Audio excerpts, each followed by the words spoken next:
Hello, Dikig. So ngayon nagpalit tayo ng Android head unit. So ayan yung Android head unit natin. Ito yung pinalit natin. Ayan. So ayan, sticker. Syempre, hindi mawawala. Stock to din head unit.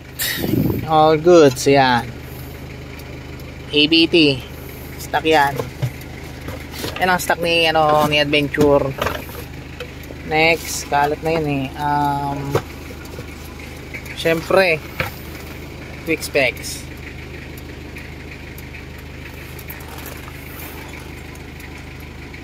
Ay, saan na ba yung quick specs? Pastilan. Ayan yung mga naka-install na apps. Per setting 464. Kahit i-reset mo yan, 464 pa rin. So next, freebies natin pang malakasan. Syempre, hindi mawawala yan. Yan. Oops, may kulang ba? Ito, hindi ko alam. Wala. Gulos ata. Yan. Tapos, yung dome light, nag-install tayo.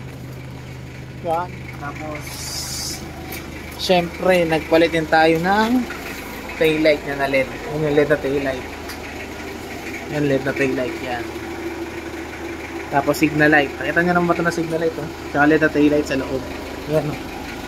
Kitang-kita. Oh. Oh, grabe yan. Tapos busina.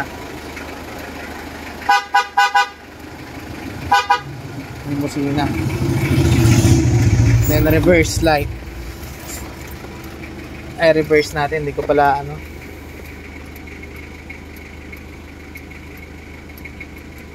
nakadirect sa loob. Kailangan siyang ilabas pa unti. Wait lang. So yung reverse. Nasa loob kasi. Ano yan.